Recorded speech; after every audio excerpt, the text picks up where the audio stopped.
زکریا تامر کی کہانی 10ویں دن کے شیر۔ انگریزی سے ترجمہ عطا صدیقی۔ پنجرے میں بند شیر سے جنگل بہت دور دراز کے فاصلے پر رہ گئے تھے، مگر وہ ان کو بھول نہیں پایا تھا۔ پنجرے کے چاروں طرف جمع لوگوں کو وہ غصے سے گھور رہا تھا اور وہ اس سے خوف کھائے بغیر اسے حیرت سے دیکھ رہے تھے۔ ان لوگوں میں سے ایک پرسکون لیکن پرتحکم آواز والا شخص باقی لوگوں سے کہتا ہے، اگر تم واقعی چاہتے ہو کہ میرا پیشہ یعنی سدھانے کا پیشہ اختیار کرو تو کسی بھی وقت تم کو یہ نہیں بھولنا چاہیے کہ تمہارا پہلا نشانہ مد مقابل کا پیٹ ہو، اور تم دیکھ لو گے کہ یہ پیشہ بیک وقت مشکل بھی ہے اور آسان بھی۔ اس شیر کو دیکھو، یہ ایک خوفناک اور خود سر شیر ہے۔ اس کو اپنی آزادی، اپنی طاقت اور اپنی بے جگری پر بڑا ناز ہے، مگر یہ بدل جائے گا اور معصوم بچے کی مانند بڑا شریف، نرم خو اور فرما بردار بن جائے گا۔ جس کے پاس کھانا ہے اور جس کے پاس کھانے کو نہیں، ان دونوں کے مابین کیا ہوتا ہے اب دیکھنا اور سیکھنا۔ ان لوگوں نے فوراً ہی جواب دیا کہ وہ دل لگا کر سدھانے کا کام سیکھیں گے، اور سدھانے والا خوش ہو کر مسکرایا اور شیر سے مخاطب ہو کر طنزیہ انداز میں پوچھنے لگا، اور ہمارا پیارا مہمان کس حال میں ہے؟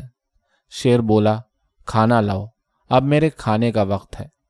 بناوٹی حیرت سے سدھانے والا بولا، تم مجھ پر حکم چلا رہے ہو جبکہ تم میرے قیدی ہو؟ خوب دلچسپ شیر ہو تم، اب تم کو جان لینا چاہیے کہ یہاں صرف مجھے حکم چلانے کا حق ہے۔ شیر کو کوئی حکم نہیں دیتا، شیر نے جواب دیا۔ مگر اب تم شیر کہاں ہو؟ سدھانے والے نے کہا، جنگل میں رہے ہوگے، پر اب تو تم پنجرے میں ہو۔ اب تم غلام ہو جو صرف حکم مانتے ہیں اور جو میں کہوں وہ کرتے ہیں۔ میں کسی کا غلام نہیں بنوں گا، شیر نے طیش میں آ کر کہا۔ تم میرا حکم ماننے پر مجبور ہو، کھانا تو میرے پاس ہے، سدھانے والے نے کہا۔ شیر بولا، نہیں چاہیے مجھے تمہارا کھانا۔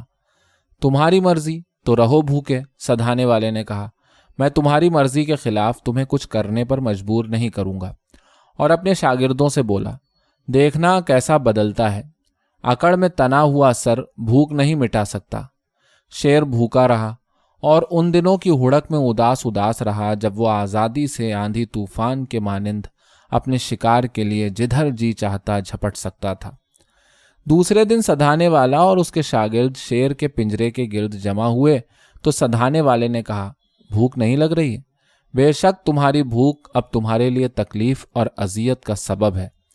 کہہ دو کہ تم بھوکے ہو اور جو سا گوشت تم کہو گے تم کو مل جائے گا۔ شیر کچھ نہ بولا تو سدھانے والے نے کہا، بے وقوف مت بنو، جو میں کہتا ہوں وہ کرو، بس مان لو کہ تم بھوکے ہو اور فوراً ہی پیٹ بھر کر کھاؤ۔ شیر نے کہا، میں بھوکا ہوں۔ سدھانے والا ہنسا اور اس نے اپنے شاگردوں کو بتایا، دیکھو اب یہ ایسے دام میں آ گیا ہے کہ نکل نہیں سکتا۔ اس نے حکم دیا اور شیر کو بہت سا گوشت کھانے کو دیا گیا۔ تیسرے دن سدھانے والے نے آ کر شیر سے کہا، آج بھی کھانا چاہتے ہو تو جو میں کہوں وہ کرو، میں تمہارا حکم نہیں مانوں گا۔ شیر نے جواب دیا، اتنی جلد بازی مت کرو، میں جو چاہتا ہوں وہ بہت ہی معمولی سی بات ہے۔ تم اس وقت پنجرے میں ادھر سے ادھر ٹہل رہے ہو، جب میں کہوں کہ رک جاؤ تو بس تم رک جانا۔ یہ تو بہت معمولی سی درخواست ہے، شیر نے دل میں کہا، ایسی بھی نہیں کہ میں اس پر اڑ جاؤں اور بھوکا مروں۔ بہت درست اور تحکمانہ لہجے میں سدھانے والا چلایا، رک جاؤ۔ شیر فوراً ہی منجمد ہو گیا اور سدھانے والے نے خوش ہو کر کہا، شاباش۔ شیر بھی خوش تھا، اس نے ندیدوں کی طرح کھایا۔ اس اثنا میں سدھانے والے نے اپنے شاگردوں سے کہا، کچھ دنوں کی بات ہے، یہ کاغذی شیر بن جائے گا۔ چوتھے دن شیر نے سدھانے والے سے کہا، بھوک لگ رہی ہے، مجھ سے رک جاؤ کہو۔ سدھانے والا اپنے شاگردوں سے بولا، اب یہ میرے حکم پسند کرنے لگا ہے۔ پھر اس نے شیر سے کہا، آج تم کھانا اس وقت تک نہیں کھاؤ گے جب تک تم بلی کی طرح میاؤں میاؤں نہیں کرتے۔ شیر نے غصے کو قابو میں رکھا اور دل میں کہا، بلی کی نقل کر کے تو میں اپنا ہی دل بہلاؤں گا۔ اس نے فوراً ہی بلی کی نقل میں میاؤں میاؤں کیا،